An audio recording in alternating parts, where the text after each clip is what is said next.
Andy. Hi, Victoria. Today we have one of our own, Dr. Randy Horwitz. Who has been with our center forever, it seems, as medical director, a very key faculty member. Yes, and he also is an expert on asthma, and that is what we will be talking about. Great. Let's get him on. Dr. Randy Horwitz is the medical director of the Andrew Weil Center for Integrative Medicine and a professor at the University of Arizona. He obtained a PhD in immunology and molecular biology from the University of Florida and his medical degree from the University of Illinois.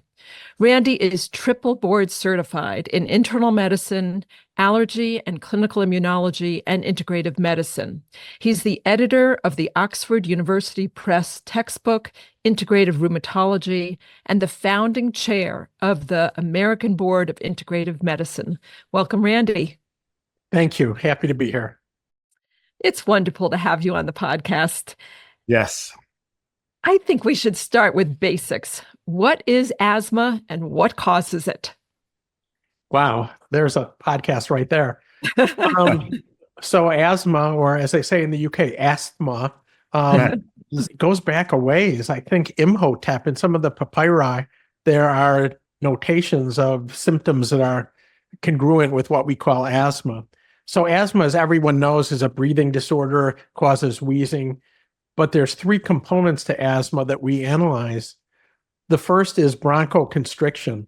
So if you think of your lungs, for non-clinical people, think of your lungs as a sponge, and the air goes in those big openings in the sponge. Well, around each opening is a layer of muscle tissue that can contract in response to triggers. That's bronchoconstriction. And obviously, it's like drinking through a straw, less air is getting in. The second component is hyperresponsiveness. People that have asthma, they have twitchy airways. Their airways, in response to a slight provocation, can clamp down quickly. An asthma attack or flare can start pretty rapidly. And the third component, which is interesting because it was noted by Osler, the father of internal medicine back in the 1800s, is inflammation. We kind of forgot about it for a time, and now the pendulum came back, and now it's a central component. So those three work together. Inflammation in the airway causes mucus production. So imagine that your airways clamp down because of bronchoconstriction, and you're getting mucus in there plugging things up. It makes for very difficult breathing. So that's what asthma is. The causes, that's a trickier one. Certainly, there's a genetic predisposition, but I think it actually relies on the question how many types of asthma there are. In medicine, this is a separate digression, but in medicine, we often take symptoms and lump people together and see what works on the symptoms. But truthfully, there are as many different endotypes, phenotypes, or subtypes, if you will, of asthma out there. And so it's really hard to say what causes it. We believe there's a genetic predisposition. There's an epigenetic, or things that happen after you're born, that can impact and cause asthma. And then there's exogenous factors like viruses. In a susceptible person, a virus early in life can really cause a problem. What about exercise-induced asthma, allergic asthma, stress-induced asthma? Okay, so when we trained, Andy, and when I was in my allergy fellowship, there were two types of asthma, extrinsic and intrinsic. Extrinsic asthma was allergic asthma. Intrinsic is what old people got for whatever reason. We didn't know why. The development of these subtypes or endotypes or phenotypes, if you will, of asthma, there's dozens now, and they each reflect different pathophysiology. They may be different diseases, but again, we're lumpers, and we tend to put things under an umbrella. What they have in common often are the physical symptoms that are the results. So exercise-induced, you'll get the airway bronchoconstriction, which is prominent. There's certain kinetics about after you exercise, this occurs. That may be a whole separate disease. And so, yeah, you're right. There are dozens of types of asthma. Is asthma in general increasing in frequency in our society? Yeah, it certainly is. And please don't ask me to explain why, because there's There's a myriad of hypotheses up there. The hygiene hypothesis, we're getting too clean in our environment. You have pets in your environment, you don't have pets. Is it antigen or allergen exposure that leads to it? We have individual facts, but the issue is there are so many, again, to digress, there are so many different components that can cause a medical condition. And to just say one thing is responsible when people's genetic makeup is so different is very difficult to ascertain. But we know some things may predispose a little bit, having an allergic phenotype or someone who's allergic or atopic, someone who gets a little kitty who gets viruses early in life. Those are things that can predispose. There's one other thing that's kind of interesting. A group did a study on mice, and what they did was they gave these mice antibiotics early in life. They put it in the water supply so they would drink it. So right after weaning, they gave these weanlings antibiotic for 4 weeks. And they looked at the GI system and saw that, the microbiome was affected and everything. Then they co-housed these mice with control animals who didn't get the antibiotic. Over time, their microbiome regulated and they were identical to the control mice. However, they then took the mice and sensitized them to an allergen. That's where you give them increasing doses, and then you can make them allergic. And they used house dust mite. So they took the mice, the antibiotic ones and the control ones that were now physiologically identical, and they sensitized them, and then they exposed them to house dust mite. Well, the ones that had the antibiotics, remarkably sensitive, allergic, developed asthma-like symptoms. This was months and months later, even though the microbiome had corrected itself. So maybe exposure to antibiotics early in life may be linked to human asthma as well. Let me add one other thing to that. I don't want to belabor it, but they did something really cool. They looked at what was different about these animals, and it turns out there's one particular metabolite of, I want to say of tryptophan. I could be wrong on the amino acid. One metabolite that was deficient in these mice, in these animals that were exposed early in life. When they repeated the experiment and gave them back this metabolite, then the asthma normalized and controlled. So they're looking at possible therapeutic implications in humans. That sounds like an epigenetic then alteration. Absolutely.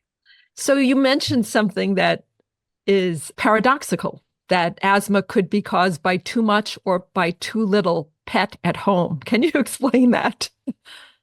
So when I was growing up, I had allergies and asthma, and of course we had no pets. I had my goldfish gefilte, but that was it. Nothing that I could pet, even though I tried to pet the fish. And were my parents doing me a service or not? It's hard to say. It's hard to say because kitties raised on farms and exposed to many farm animals seem to have less incidence of asthma and allergies in general. So it's really tough to say. The problem is there's so many other factors, genetic factors. And my background in basic science, we did experiments on mice, and they had to be inbred mice. You couldn't publish anything with just random wild mice. Why is that? Because they're disparate, they're different. And yet we're doing that in humans all the time. We're trying to reach conclusions when you have a population that's so different. So eventually N equals 1, which is why I like integrative medicine, because you look at your patient as an N equals 1 entity, which is probably true. Can asthma disappear? Can it go into total remission? Do people get it? So typically childhood asthma, you'll have a remission period of some years.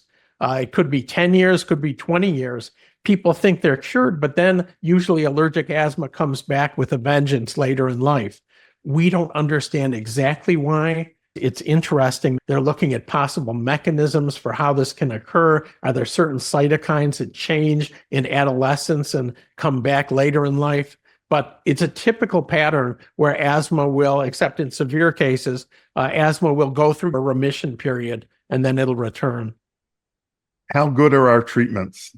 When I was in training, we used corticosteroids, and we used prednisone. We used steroids like water because our patients with severe asthma, that kept them out of the hospital, kept them out of the emergency room.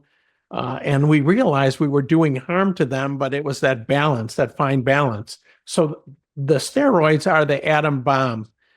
Now we have biologic agents, and biologic agents seek to get at the root of the problem, if you will, and it works well for certain patients, but out of the maybe half dozen biologics available, they hit certain cytokines.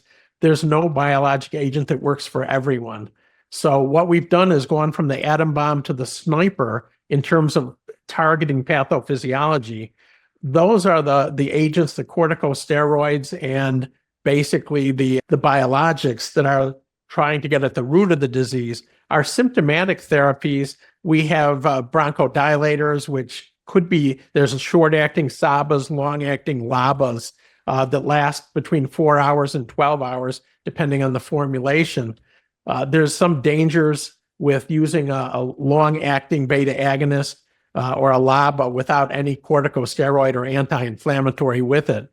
So we have a whole gradation of severity of asthma. Someone with mild asthma may use a beta agonist maybe once or twice a week. We'll add on to that an anti-inflammatory, usually inhaled corticosteroid, and they'll be on that. Beyond that, there's leukotriene inhibitors, but now people are going first line to these biologic agents, which are tricky. I mean, they work great. I'm afraid the pharmaceutical companies are aiming to get them into first line therapy. I think that's their goal. That may be the case, but long-term implications of targeting these cytokines is a bit naive, and we don't know if someone's on these agents for 30 years what the effects may be.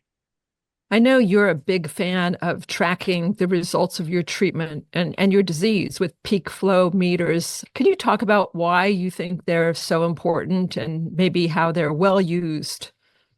Yeah, so a peak flow meter is nothing more than is it called an anemometer that measures wind? Yeah. So it's basically that you blow into it as hard and as fast as you can. It'll establish your well levels. There's a certain percentage of patients, maybe 30%, I haven't seen more than that a day or two ahead of an asthma flare, you'll start to see declines in the peak flows. Mm-hmm. So peak flow is the poor man's spirometry, which is the machine in the doc's office.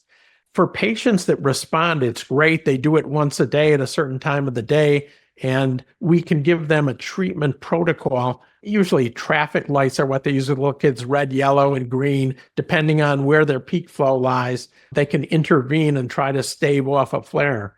Our goal in all our patients with asthma is to keep them from having an exacerbation or a flare. So if we know in advance, we can intervene early.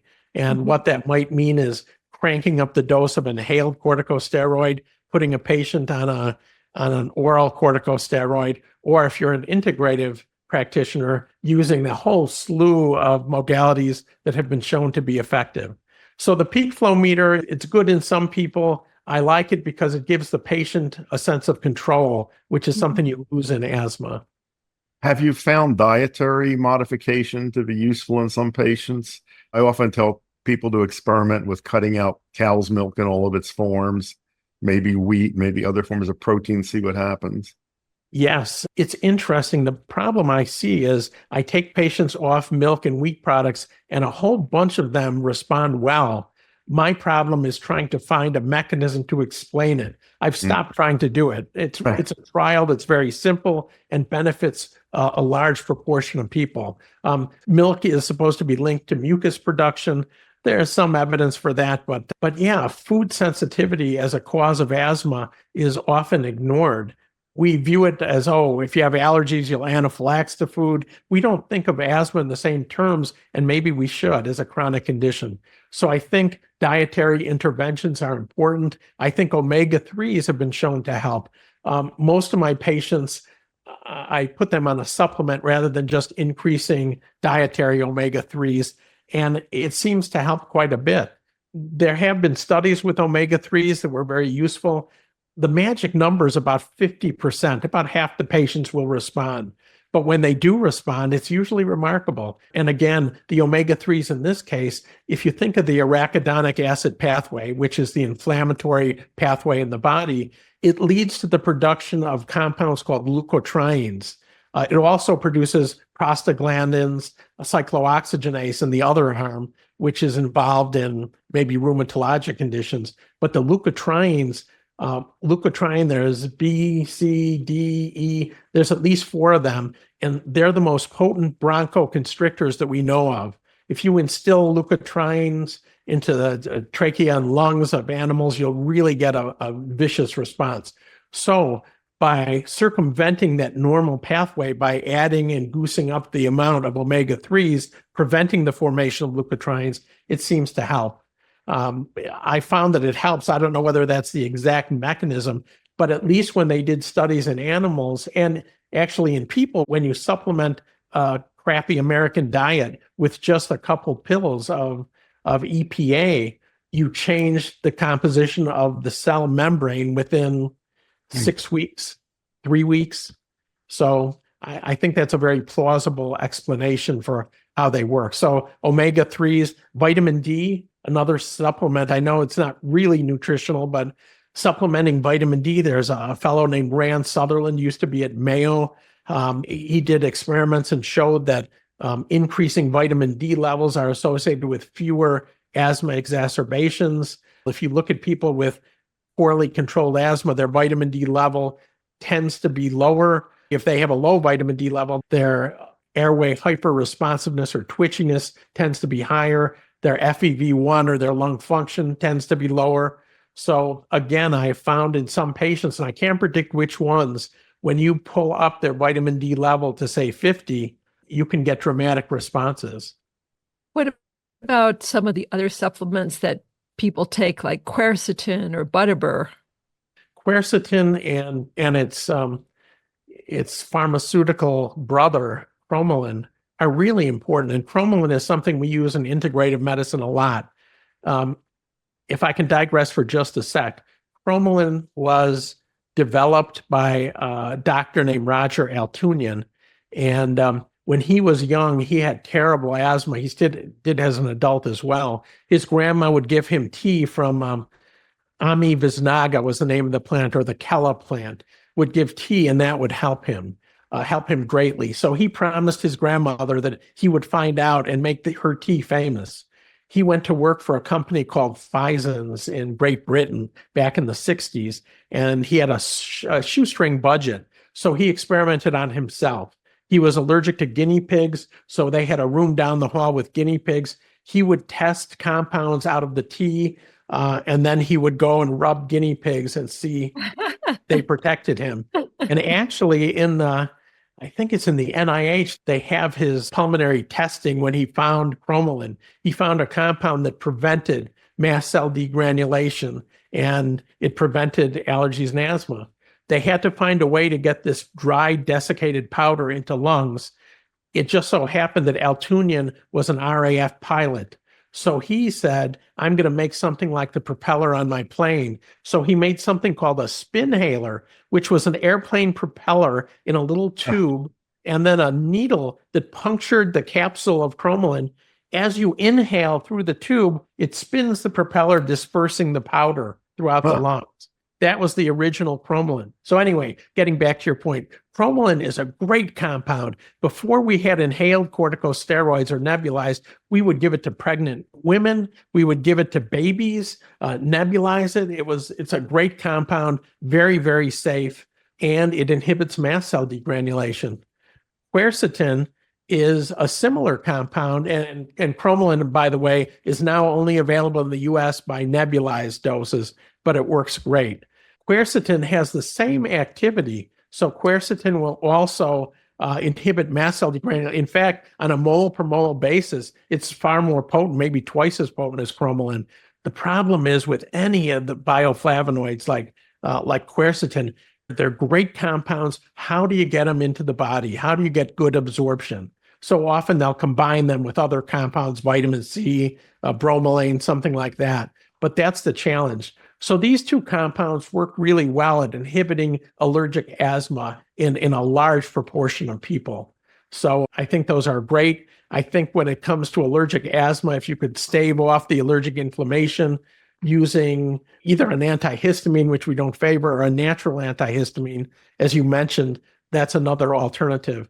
Doesn't affect the breathing quite as much. I think people have to realize when we're talking about either supplements or even botanicals especially, there are botanical analogs for just about every medication that we use for asthma, whether it's Ma Wang tea as a beta agonist, which works well, or if it's anticholinergics that we use sometimes, ipratropium versus what would be the natural, well, datura, but you don't want to use Remember necessarily. Asbador cigarettes? Yeah. That was a Jimson weed cigarette.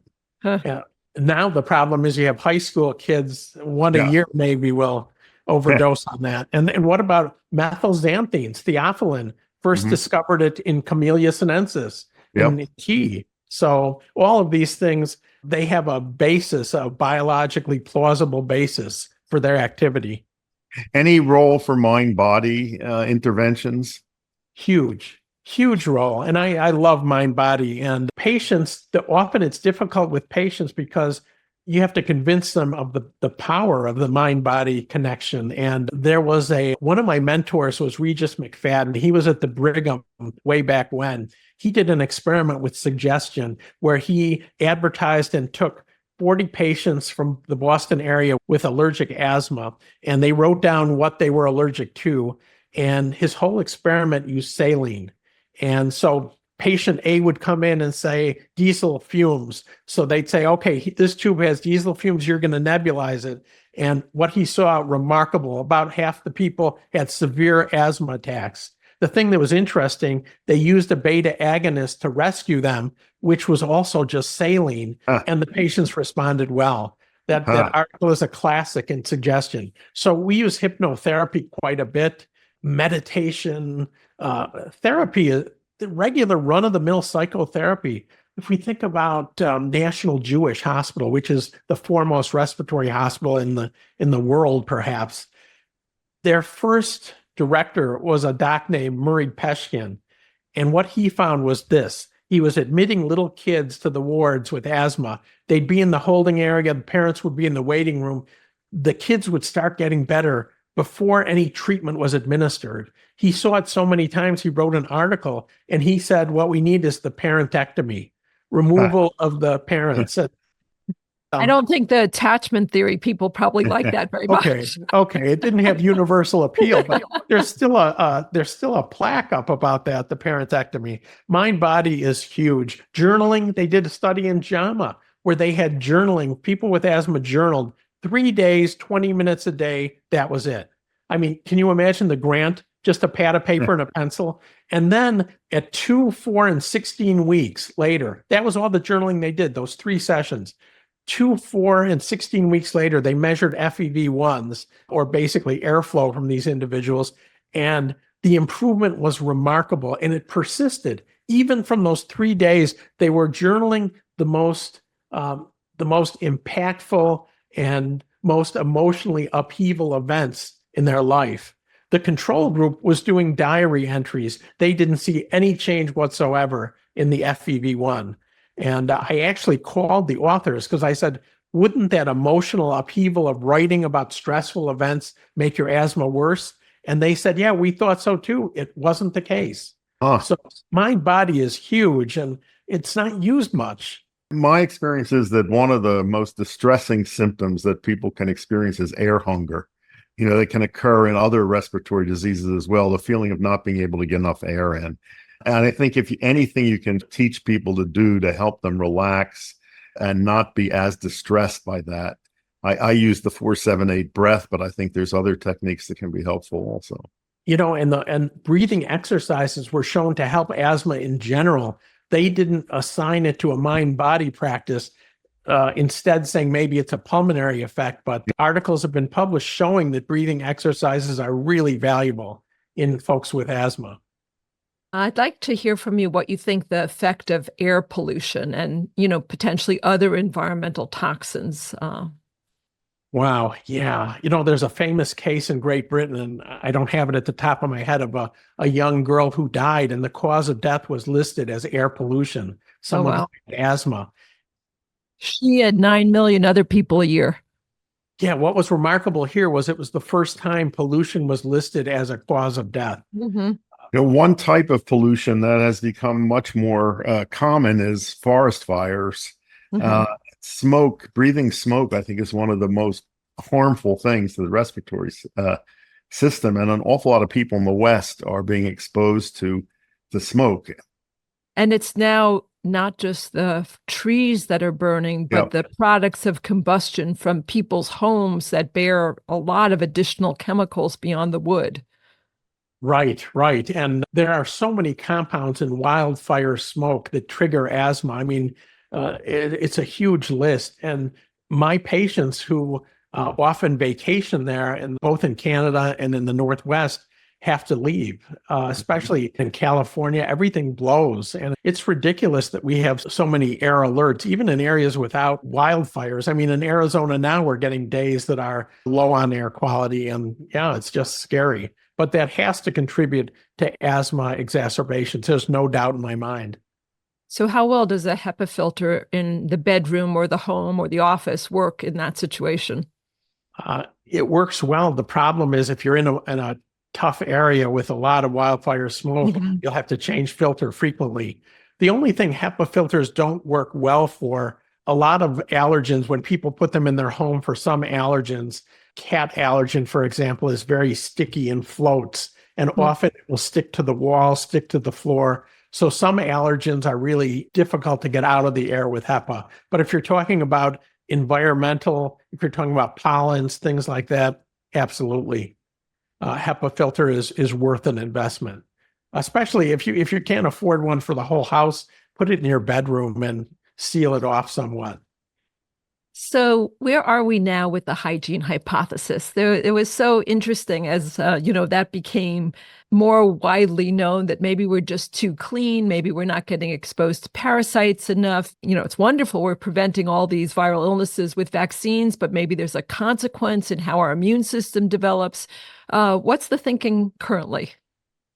I think the current thinking is, again, rather mixed. We come into situations, the hygiene hypothesis, the pendulum swings. We expose our kids to everything.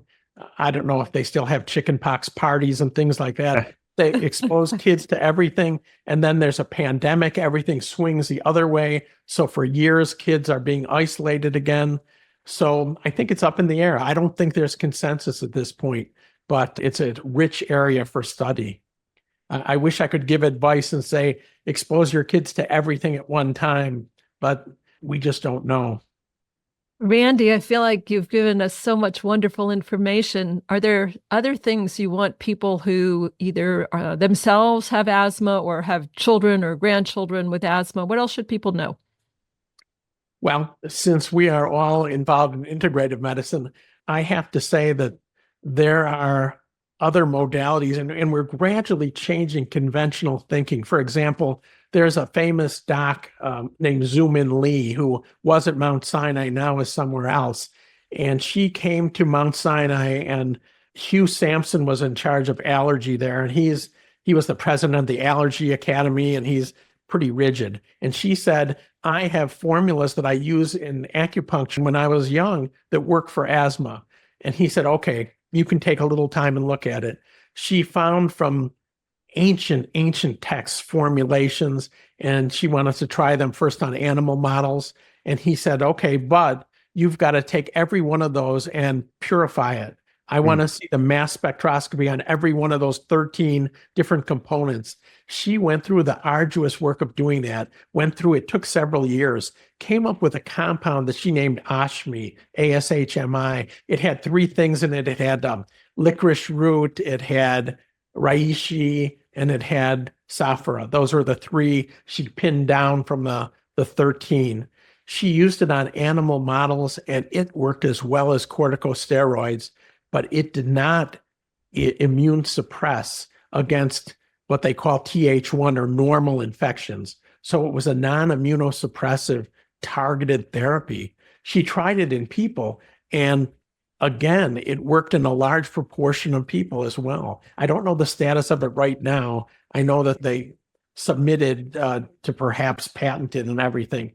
But I think the key with asthma is keep looking for things that might work for you. And obviously don't do anything without the advice of a trained clinician, and hopefully someone trained in integrative medicine. They can guide you through these. You're not going to start new therapies and drop your old therapies without adequate supervision, because asthma is still a serious condition, still kills people. So you have to treat it with respect.